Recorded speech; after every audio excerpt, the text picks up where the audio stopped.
Welcome into Seahawks Today. I'm your host, Will Ortner, and finally, your Seattle Seahawks can talk about a matchup. After the long bye week, it just feels like I need to see Seahawk football in my life again. We're going to have to wait all the way till the end of Sunday because the Seahawks play in the fake Washington for Sunday Night Football against the Commanders, but boy, oh boy, can I not wait for that one. Right now, your Seahawks are favored by 3.5. Don't be shocked if that number goes up after some of the things we talk about in today's video. But before we get into any of the preview, the injury updates, anything else that you need to know here early on in the week ahead of the Commanders matchup, I want you to let me know, how confident are you that the Seattle Seahawks will beat the Washington Commanders on Sunday night? Right now, myself, I'm probably at a 10 out of 12.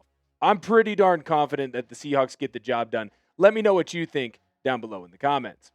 All right, so we're diving into a scouting report of the Washington Commanders, and right now they've been very disappointing. Obviously, last year they were kind of the shocking team of the NFC, maybe even of the entire National Football League. They were not thought of to be very good. Hey, you're going to go in, try and figure out, is Jayden Daniels going to be the guy? Can he be a franchise QB for you? And if you get, a couple of wins where he looks halfway decent, you're going to be pretty darn excited about that. Jayden Daniels then pops, ends up being someone that, look, I know he was never really in the conversation to win MVP, but there were people that floated the idea out. There was never a question if he was going to win Rookie of the Year. That was basically given to him by week 3 or week 4 last year. So this Commanders team, they go on. They end up being one of the best teams in the NFC, almost end up winning the entire thing, losing to the Eagles late in the NFC Championship game. You kind of expect the team to come back and pop off. Well, frankly, they really haven't this year. Now, some of that is because this guy's been hurt. Some of it is because Jayden Daniels has missed multiple games. He came back from an early season injury. He's already missed multiple games again after having a little bit of a hamstring issue. And that's kind of been the big issue for the Commanders. Not that the backup QB hasn't come in and played horribly. Not that Marcus Mariota is completely washed, but just this offense is different when Jayden Daniels isn't able to be out there and be as special as he wants to be. You also saw early on in the season against the Green Bay Packers where Jayden Daniels is trying to play through some injuries that he's been fighting, and frankly, he just didn't look like the same type of player, right? Don't be shocked, though, after he missed the last game against the Kansas City Chiefs on Monday night, if Jayden Daniels isn't able to go in this one as well. Now, I've already had some discussions with people here in the Chat Sports offices of, no, I think Jayden Daniels will go. And frankly, after some of the reports that I'm hearing early on in this week, and one from a very trusted source, I think I'm at a point where I don't know that Jayden Daniels will be able to go. ESPN's Adam Schefter went on the Pat McAfee show. Ever heard of him or it? He said this directly. I think the Commanders are being very careful with Jayden Daniels. I won't be surprised if he doesn't play on Sunday night. Now, why is Adam Schefter saying that? Adam Schefter is saying that because Jayden Daniels is the future of this franchise. And do the Washington Commanders want to throw him out there, have him play a game, and then have to miss another 1 to 2 weeks already? You've seen it. It's really derailed this season for Washington. If I am the Commanders, I want to make sure I do everything possible to keep him as healthy as possible. And this game is going to be the first one that you have in November. Right now at 3-5, that doesn't mean that the Commanders are out of the playoff hunt at all. The NFC is much more difficult. But I will say, if you are going to go on a run and maybe backdoor your way into this postseason, you better have Jayden Daniels rocking and rolling, ready to go. So that leads me into my next point. How does the backup look? I want to dive into Marcus Mariota. He is I would say a career backup, or a player that when he came out of Oregon, a lot of people thought he would be much more improved. He'd be playing a lot better, and he'd be a guy who could be a starting quarterback. I thought that. I mean, shoot, you know me here at Seahawks Today. I watch a lot of Oregon Duck football, and Mariota was one of my favorite guys to watch when he was in college. But look, he's really turned into a quality backup, and that's what he's been in Washington this season. He's been able to play in multiple games so far for the Commanders. His completion percentage is about average, and if you're getting a backup quarterback to come in and play for you, I'm going to be pretty darn happy with an average completion percentage. When you look at the yardage, man, it's been fine. It's not great. It's not bad. He's dead even on TDs and turnovers. He's a backup. He's a fine backup in the NFL. The problem is he's going up against the best defense in the NFL, and they're going to eat him alive. This guy right here, Uchenna Nwosu, since he's returned from injury, he's one of the top sack getters in the entire National Football League. He's an absolute animal. The guy that's hiding out in the back of the screen there, DeMarcus Lawrence, ever since he returned from his injury, he's been absolutely fantastic as well. You can look at the last 2 weeks of what the Seahawks have been able to do. 11 sacks, 21 quarterback hits, 67 pressures. Now imagine what they're going to be able to do to this Commanders team when they're playing Marcus Mariota, where they know they can tune it up. They can get a little more after him than you would expect. They're ready to be rocking and rolling, going and firing, pinning their ears back, making Marcus Mariota uncomfortable. You think that Mike Macdonald isn't going to have a plan to speed up Marcus Mariota, make him uncomfortable, get him to throw more of those interceptions that he has been? I think if you're not prepared for that, then you've got another thing coming on Sunday. I think the Seahawks are going to win this game no matter who plays QB. If it's a halfway injured Jayden Daniels, great, fits into Seattle's defensive plan. If it's Marcus Mariota, he's a fine backup. Still a backup. The Seahawks are going to beat the Commanders. If you think the Seahawks will beat the Commanders, let me know down below in the comment section. True? Yes, Seahawks beat the Commanders. False. That means, obviously, the Seahawks will not beat the Commanders. I better see a lot more truths.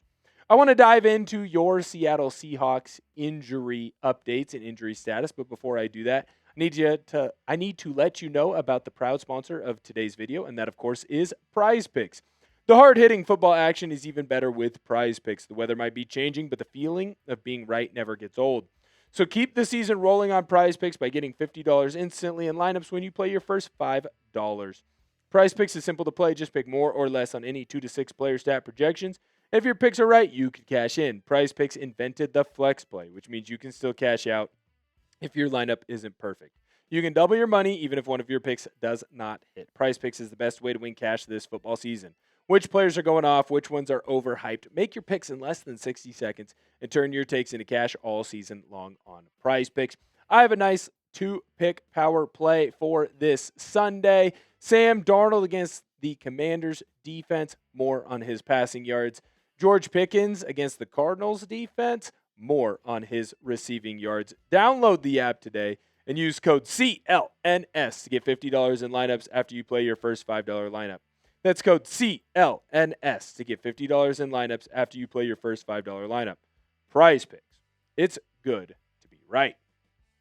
Now, we got this tweet early on in the week from Hawk Blogger, great Seahawks insider. And Mike Macdonald basically came out and said that he expects Robbie Ouzts, Derick Hall, Devon Witherspoon, and Julian Love all to be back after the bye. Now, there was breaking news right around when we started the recording of this on Robbie Ouzts, which we will get into here in a little bit. But the expectation is a lot of the defensive players that you were worried about, when will they be back? They've been missing a lot of time early on in the season. They're finally going to be back.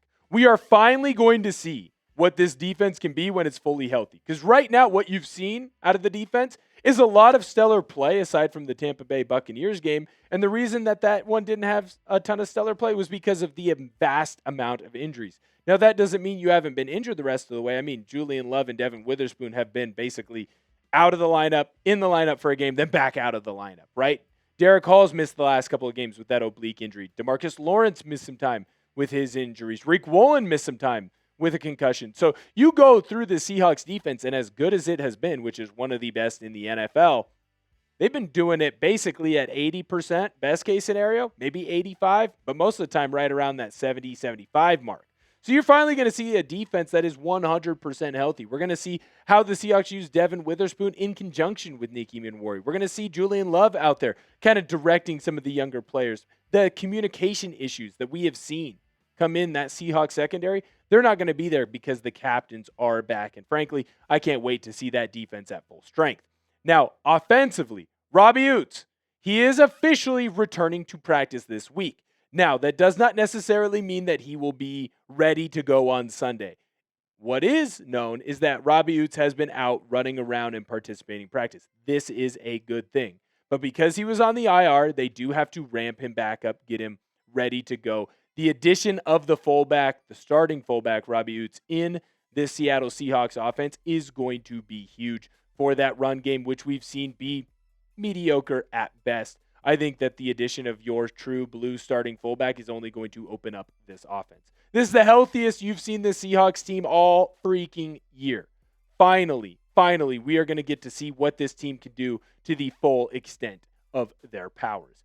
Now, you always know when you come in here to Seahawks Today, I have a matchup to watch. I have a position group versus another position group that I think the Seahawks can take advantage of. And frankly, again, not shocked I'm saying this, it's the defensive front seven against the offensive line of the Commanders. When you have a backup quarterback in a game like Marcus Mariota or a hurt starting quarterback like Jayden Daniels, whoever is the starter, whoever's ready to go, you like to dial up more pressure. You like to make them uncomfortable. You like to take away some of the best things that they do. And both quarterbacks run the football well. Now, Jayden Daniels, hamstring injury, he's not going to be able to move quite as efficiently as like Marcus Mariota might be able to be. So that does mean you have to be smart about your rushes. You do have to make sure that you stay in your rush lane. You stay gap sound.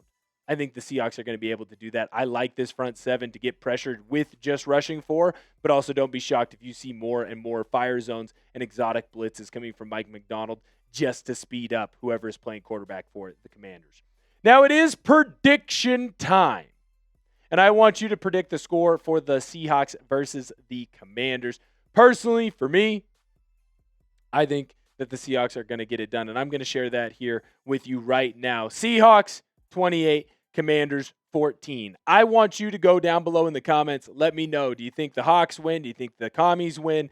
What do you think the score is going to be? I think that this offense gets the job done. Commanders might get a garbage time touchdown, but especially if Marcus Mariota is out there running the point for the Commanders, I just don't know that they're going to be able to get enough drives sustained against this defense. I've been very impressed with the Seahawks all year, and I don't think that that opinion changes anytime soon. Your Seahawks, they're going to get the victory, 28-14 over the Commanders. That's going to do it for today's episode. Make sure that you click that subscribe button. Remember, we are on the road to 75K. Want to get there by the end of October. We're going to need some help. Going to need a lot of true blue Seahawk fans to come in and smash that subscribe button. Thank you guys so much for tuning in, and I'll see you next time.